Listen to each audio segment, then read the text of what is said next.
c'est une panoplie de partis politiques, députés, 381 députés. On ne peut pas donner tout le monde la part, même lors du partage des responsabilités, parce que j'aime pas dire le partage de gâteau, parce que l'expression ne m'intéresse pas trop. Lors du partage des responsabilités, c'est pas tout le monde qui fera partie. Ça, c'est clair. Lorsqu'on parle déjà d'une trentaine de ministères et qu'il y a une centaine de partis politiques, vous voyez déjà que ça ne sera pas possible que tout le monde se retrouve. Mais qu'est-ce que le professeur Bahati dit? Il dit, il a échangé avec le Premier ministre et ils ont assorti une idée commune disant que lors de la formation du prochain gouvernement, on ne doit pas forcément tenir compte de la représentativité, comme Frédéric a dit, parce que poids politique, là, il a élagué cette question. Il a dit, nous allons tenir compte de toute couche de la population qui sera utile pour former le prochain gouvernement. Ça, moi, j'étais ému. Ça veut dire quoi? Donc, ça veut dire que le Premier ministre Samalou Kondé, il peut dire non, par rapport, ça, je réfléchis à haute voix en tant qu'intellectuel, par rapport au secteur de la communication média, moi, je pense que ce poste peut revenir à Frédéric Mulumba, par exemple. Quoique n'étant pas membre d'un parti politique. Donc, dans son prochain gouvernement, il dit ministre des médias, Frédéric Mulumba, par exemple. Vous voyez, Frédéric Mulumba, c'est un intellectuel. C'est une élite. Non, ça c'est... J'ai dit, je suis en train de réfléchir. Si je me disais moi-même, peut-être vous diriez, non, je me fais de l'auto-marketing. Non, j'ai cité le nom de Frédéric Mulumba, mon co-débatteur de tout à l'heure. Ça veut dire, par rapport à ce secteur... Frédéric Mulumba, excuse-moi cher ami d'avoir massacré votre nom, excuse-moi, Frédéric Mulumba. Voilà. Donc ça veut dire, dans un secteur ou un autre, le Premier ministre peut trouver quelqu'un qui peut lui rendre service pour que le pays gagne. Il ne doit pas se tenir compte de partis politiques. Ça, c'est tellement important et moi, j'ai aimé. Parce que nous avons des talents dans ce pays.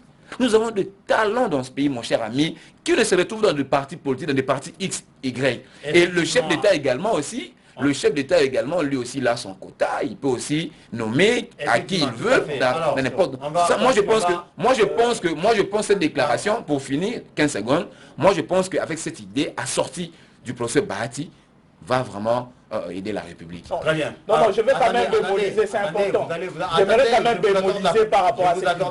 On va conclure, la régie me fait signe qu'on va conclure. On aborde la question relative à la rentrée scolaire en 1 minute 30. Chacun 1 minute 30. Vous, en guise de conclusion, évidemment, vous concluez en même temps. La rentrée scolaire est prévue pour ce 22, et scolaire et académique aussi, pour ce 22 février. Mais dans l'entretemps, on entend ça et là déjà les corps professoraux projeter des mouvements de grève. Est-ce que vous ne pensez pas que ceci puisse se heurter, cette rentrée bien évidemment, se heurter à ces mouvements de grève et ainsi rater davantage cette année scolaire? Bon, avant de répondre à votre question, dans mon temps d'antenne, j'aimerais quand même revenir sur ce que mon frère venu de dire aussi. Il ne faut pas oublier que c'est pourquoi dans mes analyses, j'ai dit à un certain moment, et si ce n'est pas si tu m'as bien suivi, que je craignais que le Premier ministre puisse avoir assez des coups de franche. Parce que lorsque le Premier ministre va aller se pointer au niveau du Parlement, il ne faudra pas qu'il soit face à des parlementaires qui ont des grabuges parmi eux. S'il y a trop de rififis parmi les parlementaires au niveau du Parlement, il peut venir avec son programme. On les recale. On le recale, vous comprenez? Quand le professeur Bahati, c'est lui qui a dégagé la majorité. Quand il dit ça, ça veut dire qu'il y a déjà un travail qui a été déjà fait en amont. Voilà, c'est ce que je dis. C'est ce que moi je dis. Si je dis, donc dans ce cas, il n'y aura pas de... Non, moi je dis, on va pas dire forcément. C'est tout ce que j'ai pas dit. S'il vous plaît. Moi, j'ai pas dit qu'on va se limiter au poids politique au niveau du Parlement. Mais ce poids politique va aussi jouer pour qu'on mette les gens en confiance, de telle sorte que quand le Premier ministre va venir au niveau du Parlement, que ça puisse passer comme une lettre à la poste. Très bien, la rentrée scolaire. Sinon, nous allons nous replonger dans des blocages inutiles qui vont nous reculer. En 1 minute, c'est la rentrée scolaire. quels sont les dangers à laquelle se heurte cette rentrée? Parce que la question de Covid demeure.